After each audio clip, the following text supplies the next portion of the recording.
Hello, this is Mark McKay, and I just wanted to create a quick tutorial for creating 2D hand-painted textures, tileable textures. Now, a texture is an image, just a regular image, computer image, that is often used in 3D modeling. And because it's just a regular image, you can use it for like web pages or other things, backgrounds.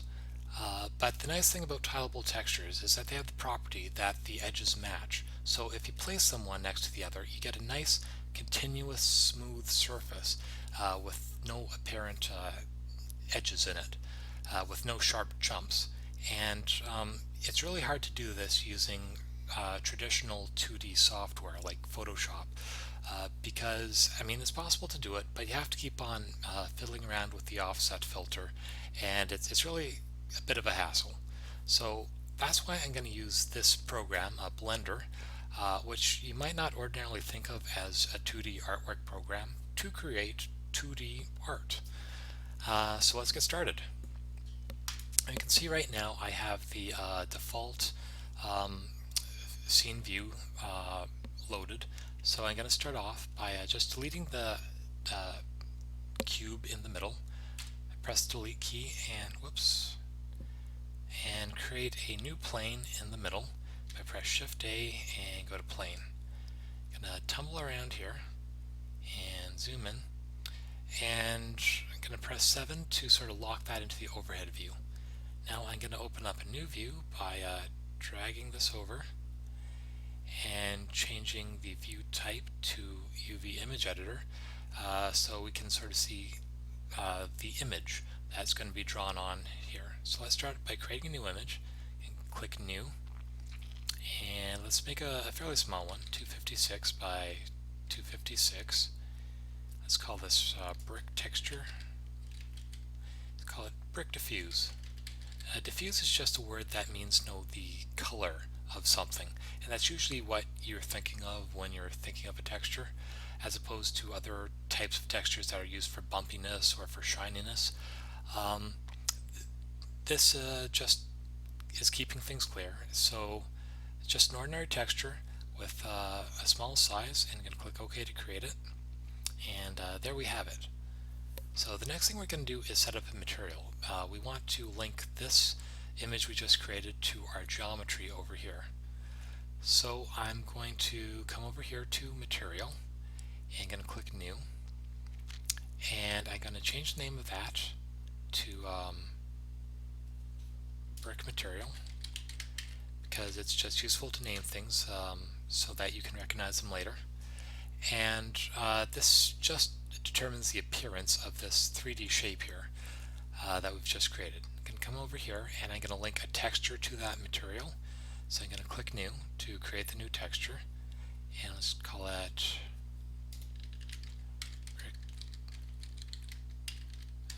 text. Just giving it a name.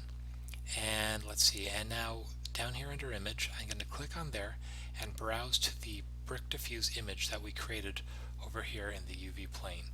So you can see it's all linked up now, the material with the texture on it. And if I come over here and I change the shaded mode to material, you can now see the image over here is being shown on top of the geometry. Now next we want to paint on this, so I'm going to switch to Blender's, actually no, next we need to lay out the UVs, and this is just so Blender knows precisely how to position this texture on this shape. So I just switched into edit mode, and I'm going to press U and come down to unwrap, and that just, Blender automatically calculates exactly where to place the UVs so that it matches the physical geometry we see over here. Now I'm going to go into texture paint mode, which is what allows us to actually do the painting. So I'm going to pick a red color here, and I'm just going to go with the default brush tools, and I'm going to press F. That allows me to change the size of my brush, and I'm just going to click and drag, and you can see that whenever I paint on the surface here, it changes over here in the source image. I can press Ctrl Z to undo that. Like if I even want to draw at an angle, I can do that too. And it comes up. Now the thing is though, this is not tileable right now, because if I go off the edge here, we would want it to come back on the other edge over there. So what we're going to do is use a UV trick to fix that. So I'm going to switch back into edit mode, and you see how the UVs over here are all selected. I'm going to press S to scale them, and I'm going to press 2 so that they now are twice as big as they were before. And that means this image over here has double the coverage on our destination over here. So this time when I draw, I'm going to go back into texture paint mode. When I draw on the image, you can see that it duplicates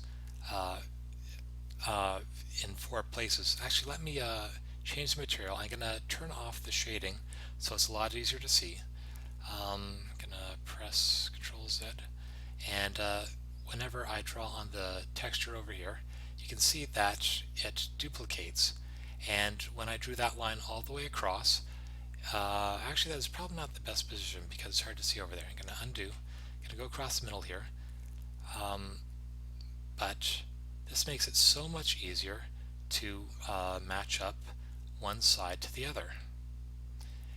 And if I draw over here too, now you can see that whenever I draw a line, only one of them, it only happens on the shape over here once, but because I've duplicated it over here, you can see the image is effectively duplicated twice. So that means whenever I draw off the side here, it wraps around, and I have a very good intuitive approach, intuitive idea of what the full shape looks like, of what the full texture looks like. And instead of playing around with offset filters, I can just draw directly on over here. So what I'm going to do next is I'm going to try to make something a little bit more realistic. I'm going to change the brush to fill, and I'm going to just put that up to max, and let's create sort of like a sandy sort of brick wall texture. So it's gonna come up over there. It's gonna create sort of a mortar color, which is kind of gray and actually a little bit dark. So I'm gonna click there and click over here, and that flood filled the entire image. Now I'm going to click on draw, and we're just going to sort of draw the little mortar lines in between the bricks. So I'm going to bring that down a little bit, and going to just draw the little horizontal lines.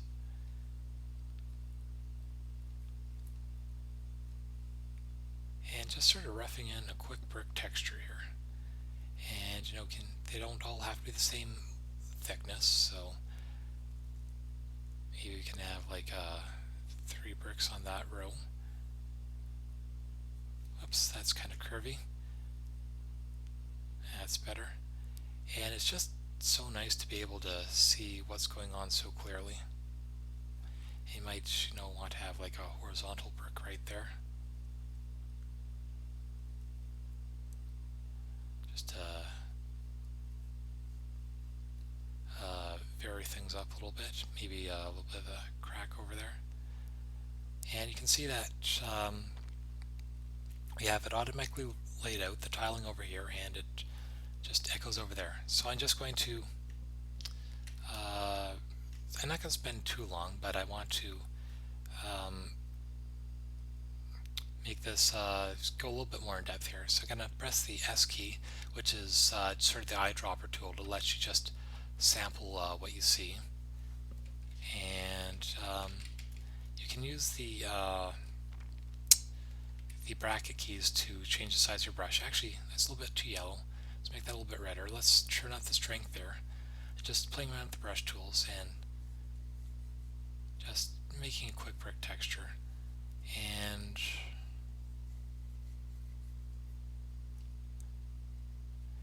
playing around with the color a little bit.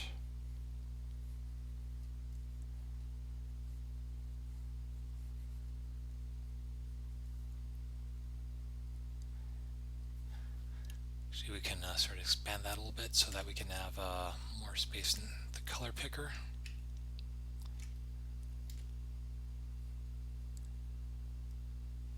And if you get too close to the edge, you can just sort of jump back over to the middle. And it's just a really nice environment to sort of play around with and do some painting in.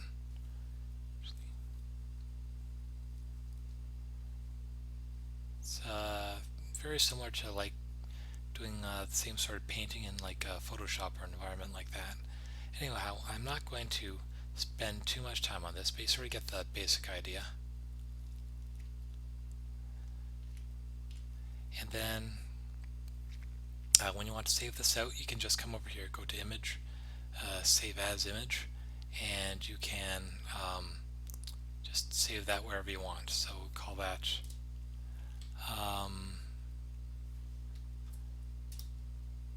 Brick Diffuse, and just save as. And it saves it to disk. And if you come in and you make some more changes, let's press S to sample there and just sort of darken that up. So let's say you've been working on this brick for a while. Whoops.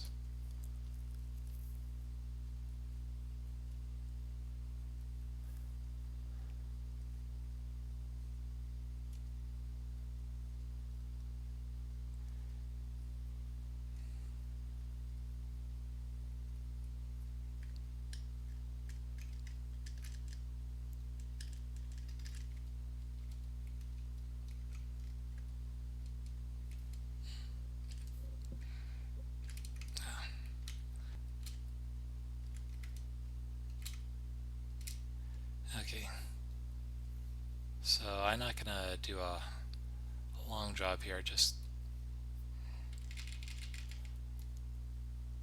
get sort of just a basic brick texture roughed in here. And you know, you're probably going to,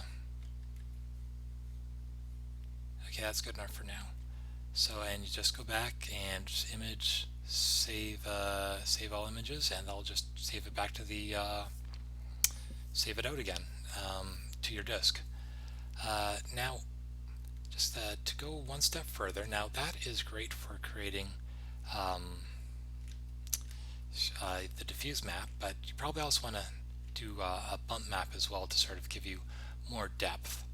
And actually, let me just quickly put in another brick here just to, oops, just to make it a little bit clearer.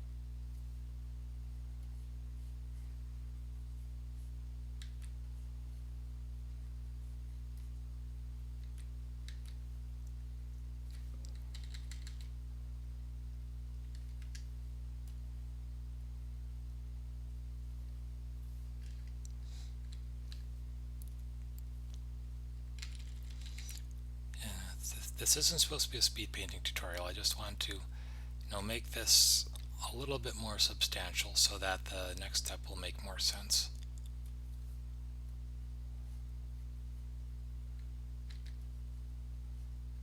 Okay, and let's make that mortar a little bit darker, because looking, see, that's,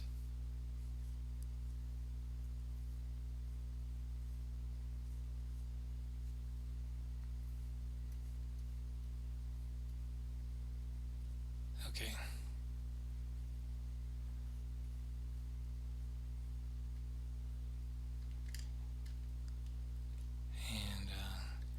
let's do one more line of bricks just so that you know it's you can see a little bit more, whoops, clearly.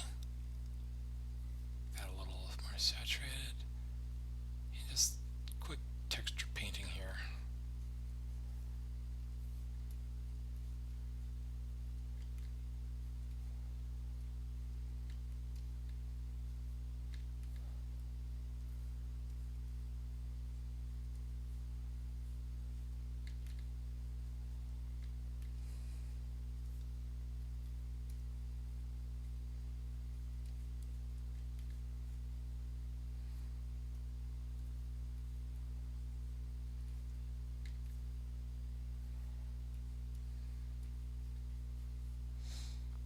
Okay, so that sort of gives the general idea for doing the bricks, but you're gonna probably want to go through and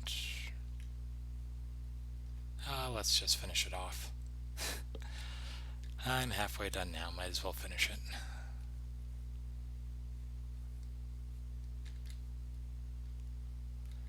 Just keep pressing the S key to sample. It's a little bit different than most painting programs, but you get used to it after a while.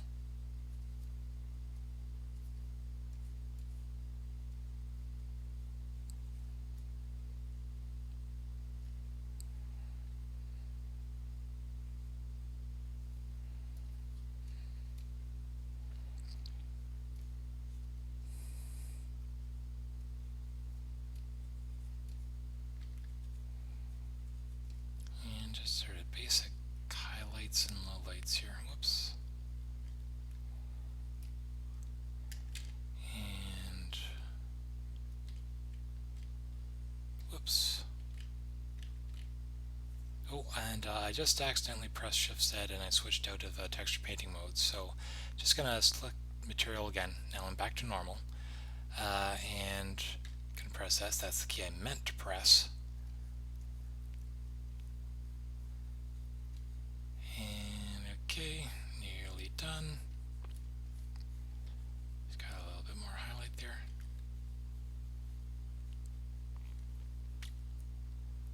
Okay, and that's looking pretty good. Let's darken up the water a little bit.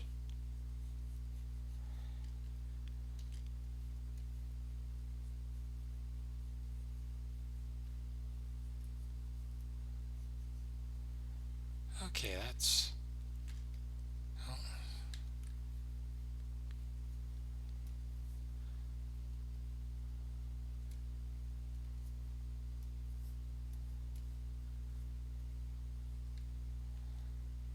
okay, that's looking okay. Now let's save that out again. Alright, there's a quick and dirty wall texture for you.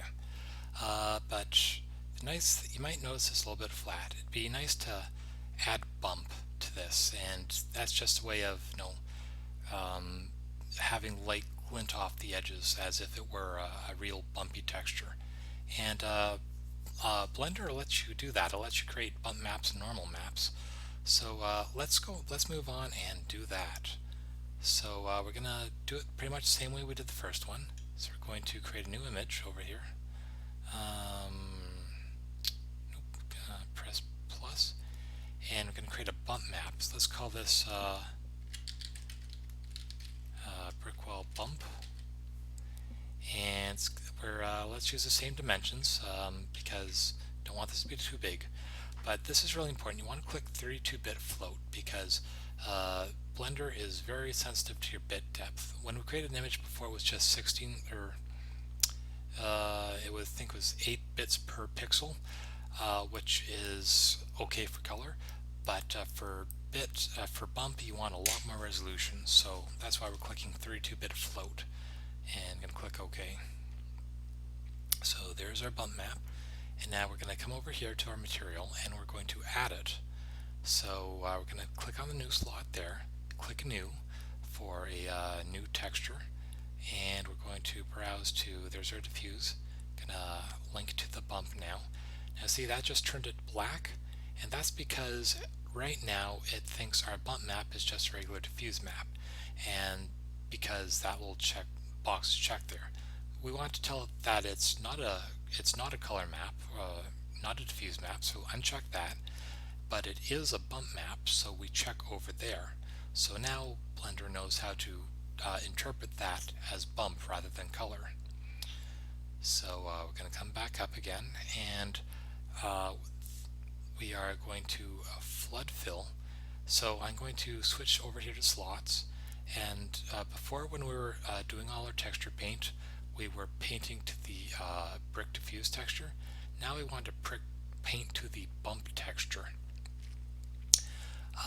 So we're going to go back to tools, and now look at the name here, so that is still our bump texture. We are going to flood fill, and we're going to flood fill it with mid-gray, and okay, that looks good. Just going to click in the middle there. Now you didn't see anything change over here, but you did see it change over here. It just flood filled our bump texture with our mid-gray. The next thing I'm going to do is come back to the material, and I'm going to turn off that shadeless. So now it is affected by light again, and you can see how it sort of looks flat and dull. But now that we are painting on the bump slot, I'm going to change that to draw. Now when we draw over here with sort of a dark color, you can see that affects the way the light shines on it. Now if we had the shadeless checked, the light wouldn't affect it, but with that off, now we can see how that lamp is affecting the light on our texture. And by painting with a black brush, it makes the bump texture over here dark, and it also pushes into our texture. So I'm going to, so it's just going to roughen the sort of mortar thing here.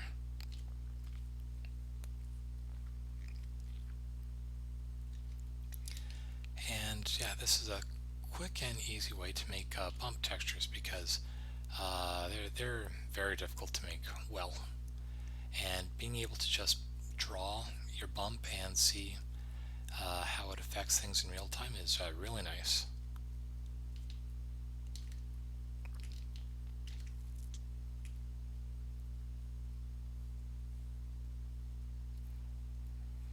And because this is a 3D paint program, you can see what it looks like in 3D as you're painting. It's a sort of instant preview.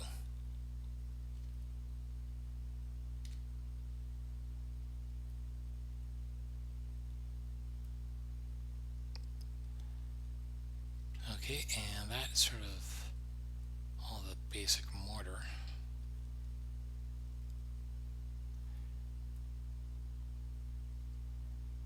And you can see right now that that's already looking a little bit bumpy. Now you probably want to make it a little bit nicer, so let's sort of go in. Oh, forgot that one. So we're probably going to want to smooth that out, but first let's add a little bit of roughness to it. So I'm going to come over here, and not only can you sample from your source over here, you can also image from this, sample from this image. I'm going to click View, click Paint. That sort of lets you paint directly on this image over here. But we're not going to do that. We're just going to press S to sample from it. And then we're going to lighten that up a little bit, so that instead of digging in, we're going to dig out. And we're going to come down here, and we're going to change the stroke. We're going to put up the jitter and make that really small, and so that creates sort of a little speckle pattern, though that might be a little bit strong. So I'm going to press Ctrl Z. I'm going to whiten that up a little bit and make this a little bit small. So there, yeah, it gets sort of nice little roughness all over everything. So, well, that's maybe a little bit too aggressive.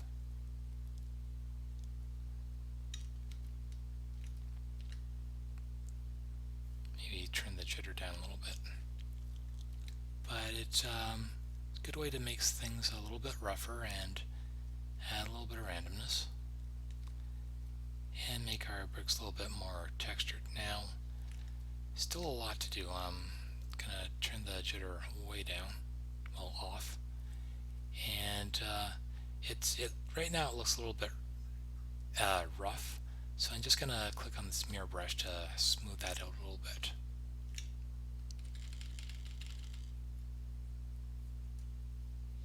Actually, let's try to soften. That might be a little bit too much. Bring that down.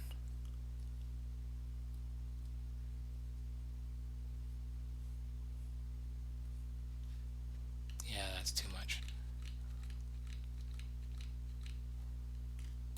Try this mirror one more time. Let's turn the strength up.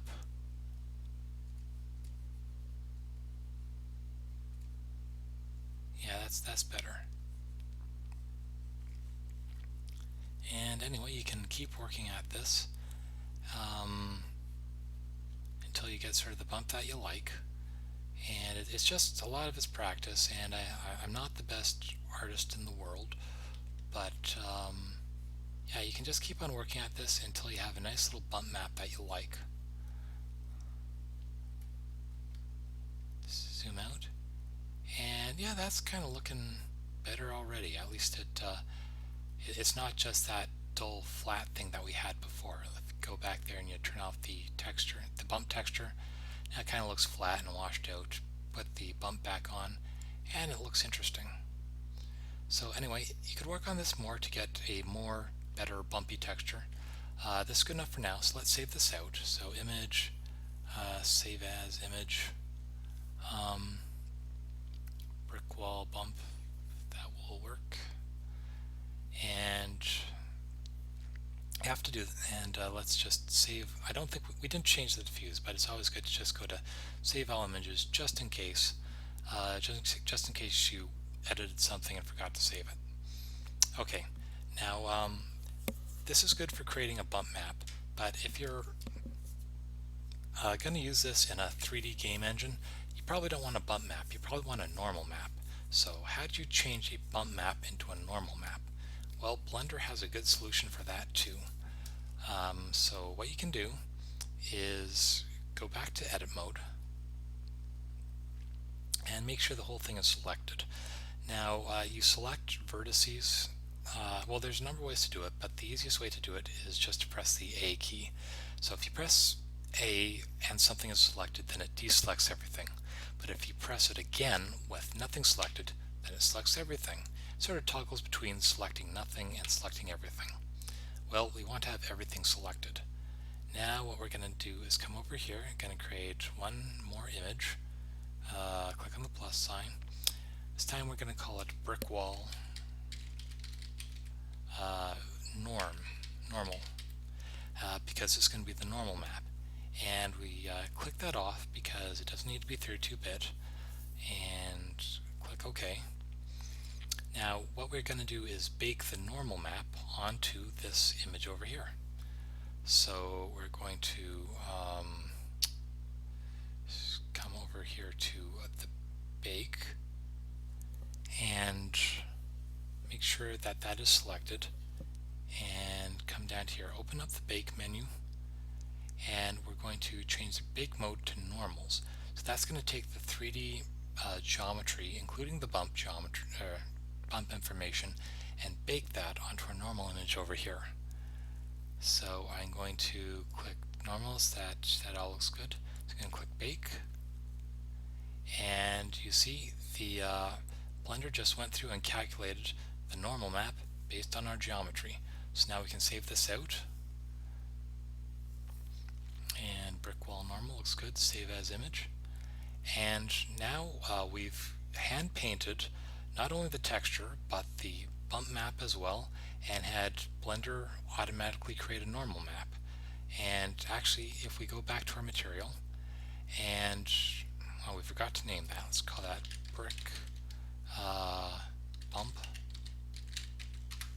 So this is our bump map texture. Now let's turn that off, and let's bring in our normal map just to see what it looks like. I'm going to click new, call that brick normal text, and we are going to the normal texture we just made. And see, right now, by default, when you create a new texture, it thinks it's color, so it's just sort of drawing that on the color channel. So let's click that off, and let's turn that into geometry. So now it thinks it's a bump map, so it looks kind of funky. But we want to tell it's a normal map, so you go up to sampling, you click on normal map, and that is what our geometry looks like with the normal map applied. Just to compare again, it's going to turn off the normal and turn on the bump. That's what it looks like with bump, and that's what it looks like with the normals. And that is ready for an export to a game engine. So that, in a nutshell, is how to create hand-painted 3D textures that repeat, that are tileable, with normals on them, with normal maps on them, the quick, easy, and painless way. And it's really a joy to try to create textures this way. So I hope you enjoyed that, and I hope you find that useful in the future.